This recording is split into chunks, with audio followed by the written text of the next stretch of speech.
ரங்கநாதம் அப்படிங்கிற ஊர்ல பணக்காரங்கன்னு சொல்லிக்கிற சுஜாதா சிவையா ஒரு பெரிய ஓட்டு வீட்ல இருந்தாங்க. அவங்களுக்கு 15 வயசுல மோகன் அப்படின்னு ஒரு பையன் இருந்தான். அவன் ஸ்கூலுக்கு போய்கிட்டு இருந்தான், ஆனா படிக்க மாட்டான். ரொம்ப கோவக்காரன். எப்ப பார்த்தாலும் வெளிய சண்டை இழுத்துக்கிட்டே வருவான். சுஜாதா சிவையாவோட நல்ல குணத்தினால ஊருக்காரங்க யாருமே சண்டைக்கு வர மாட்டாங்க. ஆனாலும் அவனோட குணத்துல எந்த மாற்றமும் வரல. இப்படி அவனுக்கு சொல்லி சொல்லி அழைச்சி போய் ஒரு நாள் சிவையா காட்டுக்குள்ள நடந்து போகும்போது அங்க ஒரு விஷசர்ப்பம் சிவையா காலுக்கு கடிச்சிருச்சு. அத பார்த்த சிவையா பயப்படாம முன்னாடி போயின்னு இருந்தாங்க. நான் தைரியமா ஊருக்குள்ள போறேன், அங்க நிறைய ஆளுங்க வேலை செஞ்சுக்கிட்டு இருப்பாங்க, அவங்க கிட்ட சொன்ன அவங்க என்ன ஹாஸ்பிட்டலுக்கு கூட்டிட்டு போவாங்க. இப்படி தைரியமா நடந்து போய்கிட்டு இருக்கிற சிவையாவுக்கு அவரோட எதிரில ஒரு 15 வயசு இருக்கிற ஷரத் அழுந்துகிட்டு நின்னுட்டு இருந்தான். வாயில இருந்து நொர வந்துகிட்டு இருக்கிற சிவையா ரொம்ப கஷ்டப்பட்டுக்கிட்டு, இங்க பாருப்பா, என்ன பாம்பு கடிச்சிருச்சு, பக்கத்துல வயல்ல ஆளுங்க வேலை செஞ்சுட்டு இருப்பாங்க, அவங்க கிட்ட போயிட்டு சிவையாவுக்கு பாம்பு கடிச்சிருச்சு, வந்து காப்பாத்துங்கன்னு சொல்லிடுப்பா. அப்படி சொல்லி அவரு கீழே விழுந்துட்டாரு.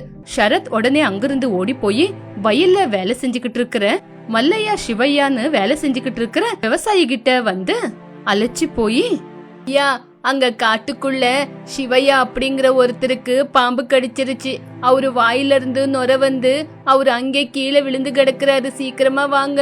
அப்படி சொன்ன உடனே மல்லையா பாப்பையா டைம் வேஸ்ட் பண்ணாம சாரதி சொன்ன சிவையாவை பாக்குறதுக்காக சாரதிய கூட்டிட்டு அங்க வந்தாங்க. சிவையா வாயில இருந்து நொர வந்துகிட்டு இருந்துச்சு. அவரை வண்டியில படுக்க வச்சாங்க. தம்பி, நீ வண்டியில உக்காந்துக்கிட்டு சிவையா கீழே விழுவாத மாதிரி புடிச்சுக்கப்பா. சரிங்க ஐயா. இப்படி சாரதி சிவையாவை புடிச்சுக்கிட்டான். பாப்பையா மல்லையா மாட்டு வண்டியில சிவையாவை கூட்டிக்கிட்டு பக்கத்துல இருக்கிற ஹாஸ்பிட்டலுக்கு போனாங்க. உள்ள கூட்டிட்டு போய் படுக்க வச்சாங்க. டாக்டர் சீக்கிரமா வந்து ஊசி போட்டாரு. நல்ல நேரத்துக்கு கூட்டிட்டு வந்திருக்கீங்க, இனிமே எந்த பிரச்சனையும் இல்ல. இன்ஜெக்ஷன் போட்டிருக்கேன், அவருக்கு மயக்கம் தெளியறதுக்கு கொஞ்ச நேரம் ஆகும். அவங்க சைட்ல யாராவது இருந்தா இங்கே இருந்து பாத்துக்கிட்டோம். அப்படி சொன்ன உடனே பாப்பையா மல்லையா சாரதி சந்தோஷப்பட்டாங்க. இங்க பாரு தம்பி, நீ இங்கே இருந்து சிவையாவை பாத்துக்கோ, நாங்க போய் சிவையாவோட பொண்டாட்டி புள்ளைய கூட்டிட்டு வரோம். சரிங்க ஐயா. உன் பேர் என்னப்பா? என் பேரு சாரதிங்க ஐயா. அப்படி சொன்ன உடனே பாப்பையா மல்லையா மாட்டு வண்டியை எடுத்துக்கிட்டு அங்கிருந்து கிளம்பிட்டாங்க. சாரதி சிவையா கூட இருந்துகிட்டு சிவையாவை பாத்துக்கிட்டான். பாப்பையா மல்லையா வண்டியில வந்து நடந்த விஷயத்த பத்தி சிவையா பொண்டாட்டியான சுஜாதா கிட்ட சொன்னாங்க. இப்ப அவரு எப்படி இருக்காரு? உயிருக்கு எந்த பிரச்சனையும் இல்லைன்னு நம்ம ஊரு டாக்டர் சொல்லிருக்காங்கம்மா. நல்ல வேலை, உங்க வீட்டுக்கார பாம்பு கடிச்ச விஷயத்த சாரதி அப்படிங்கிற பையன் வந்து எங்க கிட்ட சொன்னான், அதனால நாங்க காப்பாத்தணும். இப்ப அந்த சாரதி பையன் கூட அங்கதாமா இருக்கான். டைமை வேஸ்ட் பண்ணாம உடனே கிளம்பு. சரிங்க ஐயா, இப்பவே கிளம்புறேன். அப்படி சொன்ன உடனே பாப்பையா மல்லையா வண்டியை எடுத்துக்கிட்டு அங்கிருந்து வயலுக்கு கிளம்பிட்டாங்க. சுஜாதா வீட்டுக்கு பூட்டு போட்டுட்டு சீக்கிரமா ஹாஸ்பிட்டலுக்கு வந்தாங்க. டாக்டர் ஐயா, எங்க வீட்டுக்கார் எப்படி இருக்காரு? இப்போ பரவாயில்லம்மா, கொஞ்சம் நல்லா இருக்காரு. உள்ள ரெஸ்ட் எடுத்துக்கிட்டு இருக்காரு. நீங்க போய் வேணாம் பார்க்கலாம். 15 வயசுல சாரதி அப்படிங்கிற ஒரு பையன் அங்க உக்காந்துருக்கான், வேணும்னா உள்ள போய் பாருங்க. அப்படி சொன்ன உடனே சுஜாதா பெட் மேல படுத்திருக்கிற சிவையாவையும் பக்கத்திலே உக்காந்து பாத்துக்கிட்டு இருக்கிற சாரதிய போய் பார்த்தாங்க.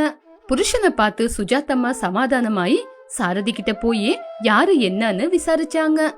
அம்மா, சாரதி, நீ என்ன யாரோ மாதிரி பாக்காதப்பா, உனக்கு எந்த பிரச்சனையும் இல்லனா என்ன அம்மானே கூப்பிடு.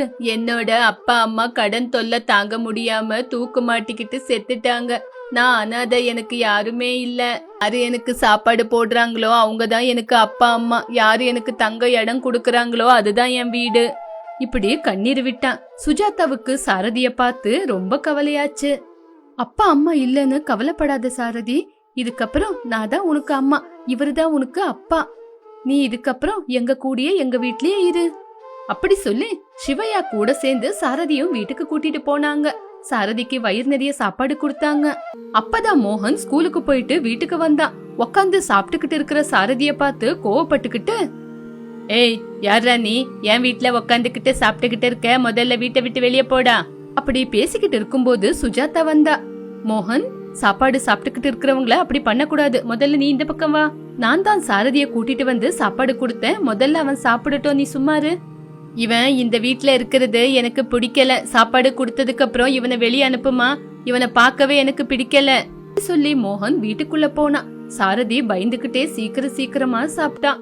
மோகன் எங்க வந்து சாரதி கிட்ட சண்டை போட்டுருவான்னு சுஜாதா பயந்துகிட்டு அங்கே நின்னுகிட்டு இருந்தா. சாரதி சோர்வா இருக்கிறது பார்த்து சுஜாதம்மா அவனை ரூமுக்குள்ள கூட்டிட்டு வந்தாங்க. மோகன் போட்ட சண்டைய பத்தி சொன்னாங்க.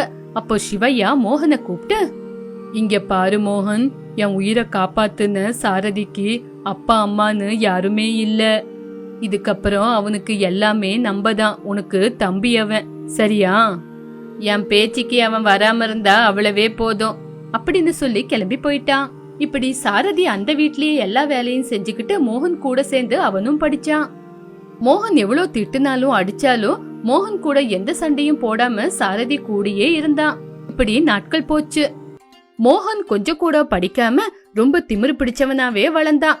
ஆனா சாரதி பெரியவங்களுக்கு கௌரவம் கொடுத்து நல்லா படிச்சு நல்ல நிலைமைக்கு வந்தான். சாரதிக்கு கல்யாணம் பண்ணலான்னு முடிவெடுத்து சுகன்யா அப்படிங்கிற ஒரு பொண்ணை பார்த்து எல்லாரும் முன்னாடியும் சுகன்யாவுக்கும் சாரதிக்கும் கல்யாணம் பண்ணாங்க. சுகன்யா தன்னோட மாமியார் மாமனாருக்கு கௌரவம் கொடுத்தா. ஆனா சாரதிய பார்த்தா மட்டும் அவளுக்கு பிடிக்கவே பிடிக்காது. சாரதிக்கு சாப்பாடு எதுவுமே கொடுக்க மாட்டா. பார்க்கும் போதெல்லாம் திட்டிக்கிட்டே இருப்பா. அத பார்த்த மோகன் கூட ரொம்பவே சந்தோஷப்பட்டுக்கிட்டு இருந்தா. சிவையா சுஜாதா எவ்வளவு சொன்னாலும் சுகன்யா கேட்டுக்கிட்டே இருக்கல. ஹையர் எஜுகேஷனுக்காக சாரதி வெளியூர் போக வேண்டியதா இருந்துச்சு. அப்போ அவனை அனுப்பி வைக்க சுஜாதா சிவையா ரொம்ப கவலைப்பட்டாங்க. மோகன் எங்களுக்கு சொந்த மகனா இருந்தாலும் நீதான்ப்பா எங்களுக்கு உயிரு. எனக்கு தெரியுமா, அதுக்குதான் நான் ஹையர் எஜுகேஷனுக்கு வெளியூர் போய் படிக்காம உங்க கூடயே இருக்கலான்னு யோசிச்சேன். நீங்க தான் என்ன அனுப்பி வைக்கிறீங்க. நாங்க தண்ணி ஊத்தி வளர்த்த மரம் எங்களை தாண்டி நல்லபடியா வளர்ந்து நிக்கிதுன்னு சொன்னா நாங்க வேண்டான்னு எப்படிப்பா சொல்றது? நீ போய் நல்லா படிச்சு ஒரு நல்ல அதிகாரியா திரும்பி வரணும். உங்க 2 பேரோட ஆசீர்வாதம் இருந்தா எல்லாமே நடக்கும் அப்பா. இப்படி அப்பா அம்மாவோட ஆசீர்வாதத்தை வாங்கிக்கிட்டு அங்கிருந்து கிளம்பி போனா. மோகன் அப்பா அம்மா கிட்ட எல்லா சொத்தையும் தாம் பேர்லயே எழுதணும்னு சண்டை போட்டு எழுத பார்த்தான். இப்படி அவங்க 2 பேரும் என்ன பண்றதுன்னே தெரியாம எல்லா சொத்தையும் எழுதி வச்சிட்டாங்க. அத பார்த்த மோகன் சுகன்யா சந்தோஷப்பட்டாங்க. இப்படி கொஞ்ச நாள்லயே சிவையாவுக்கும் சுஜாதாவுக்கும் வயசாயிடுச்சு. சுகன்யா அவங்களுக்கு சாப்பாடு கொடுக்கறதையே நிறுத்திட்டா. எங்கேயாவது போய் சாக வேண்டியதுதானேன்னு திட்டிக்கிட்டே இருந்தா. சுஜாதா, எனக்கு இங்க இருக்கவே பிடிக்கல. எங்கேயாவது போய் பிச்சை எடுத்துக்கிட்டு வாழ்ந்துக்கலாம். என்ன சொல்ற? உங்க பேச்ச எப்பங்க நான் வேண்டான்னு சொல்லிருக்கேன். போலாங்க. நம்ம வளர்த்த பையன் நம்மள இங்க வந்து பார்த்து தேடுவாங்க. அவன் வர வரைக்கும் நம்ம இங்கேயே எவ்வளோ கஷ்டம் வந்தாலும் இருக்கலாம். அவன் வந்ததுக்கு அப்புறம் அவங்கிட்ட சொல்லிட்டு தூரமா போயிடலாம். சரி சுஜாதா, நீ சொல்றது கூட உண்மைதானே. நம்ம பெத்த பையன் நம்மளுக்கு மதிப்பு கொடுக்கலனாலும் நம்ம வளர்த்த பையன் நம்மள பாசமா பாத்துக்கிட்டான். சாரதி வர வரைக்கும் நம்ம இங்கேயே இருக்கலாம்.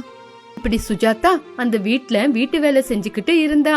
சிவையா வெளிய செடிங்களுக்கு தண்ணி ஊத்திக்கிட்டு இருந்தாரு. சுகன்யா இப்படி ஒரு வேளை சாப்பாடு கொடுத்துக்கிட்டு இருந்தா. அந்த சாப்பாடு சாப்பிட்டுட்டு அவங்களுக்கு கொடுத்த ரூம்ல படுத்து தூங்கிக்கிட்டு இருந்தாங்க. ஒரு நாள் மோகன் சுகன்யா வீட்ல தங்கம் காணோம் அப்படின்னு சிவையா சுஜாதாவை நிக்க வச்சு திட்டிக்கிட்டு இருந்தாங்க. அத அந்த ஊர் ஜனங்க நின்னு வேடிக்கை பார்த்துக்கிட்டு இருந்தாங்க. இப்போ சாரதி அங்க ரெவென்யூ ஆபீசரா அந்த ஊர்ல அவனுக்கு வேலை கிடைச்சிருக்குன்ற விஷயத்த சொல்றதுக்காக வந்தான். அங்க நடக்கிற கோரத்தை பார்த்து ரொம்பவே கவலைப்பட்டான். அண்ணன், என்ன பண்ணிக்கிட்டு இருக்கீங்க? அப்போ சிவையாவும் சுஜாதாவும் அங்க தங்கம் காணாம போன விஷயத்த பத்தி சாரதி கிட்ட சொன்னாங்க. அண்ணன், தங்கம் எங்கேயுமே போல வீட்டுக்குள்ளதான் இருக்குன்னு உங்களுக்கும் அன்னிக்கும் நல்லாவே தெரியும். இப்படி வயசான அப்பா அம்மாவை அவங்க மேல பொய்ப்பழி போட்டு எதுக்காக நீங்க இப்படி திட்டிக்கிட்டு இருக்கீங்கன்னு எனக்கு நல்லா தெரியும். யாருடா உனக்கு அண்ணன்? உனக்கு விஷயம் புரிஞ்சதுன்னா அவங்கள நீயே கூட்டிட்டு போயிடு. கூட்டிட்டு போற அண்ணன், அப்பா அம்மாவோட அருமை என்னன்னு நாளைக்கு நீங்க பெத்தவங்களா ஆவீங்கல, அப்ப உங்களுக்கு தெரியும். அம்மா, அப்பா வாங்க, நம்ம இந்த வீட்ல இருக்கிறது வேண்டாம், இன்னொரு வீடு பாத்துக்கிட்டு இருக்கலாம். எங்க வயித்துல பிறந்த பையன் எங்களை வீட்டை விட்டு அனுப்பணும்னு பாக்குறான். ஆனா நாங்க வளர்த்த பையன் எங்களை பாத்துக்கணும்னு நினைக்கிறான். என்னங்க, வாங்க போலாம். சரி சுஜாதா, ஆனா அப்பா நீங்க எதுக்காக கவலைப்படுறீங்கன்னு எனக்கு தெரியும். எனக்கு இதே ஊர்ல ரெவென்யூ ஆபீசரா வேலை கிடைச்சிருக்கு. நான் உங்களை பத்திரமா பாத்துக்கிறவாங்க. அப்படி சொன்ன உடனே சிவையா சுஜாதா சந்தோஷப்பட்டாங்க. இப்படி சாரதி கூட போய் சாரதி காட்டுற பாசத்துல ரொம்ப சந்தோஷமா இருந்தாங்க. சாரதிக்கு கமலா அப்படிங்கிற ஒரு பொண்ணை பார்த்து கல்யாணம் பண்ணி வச்சாங்க. கமலா சுஜாதா சிவையாவ தன்னோட சொந்த அப்பா அம்மா மாதிரி ரொம்ப பத்திரமா பாத்துக்கிட்டா. அத பார்த்த சாரதி கூட ரொம்பவே சந்தோஷப்பட்டா. இப்படி சுஜாதா சிவையா வயசான காலத்துல சந்தோஷமா இருந்தாங்க.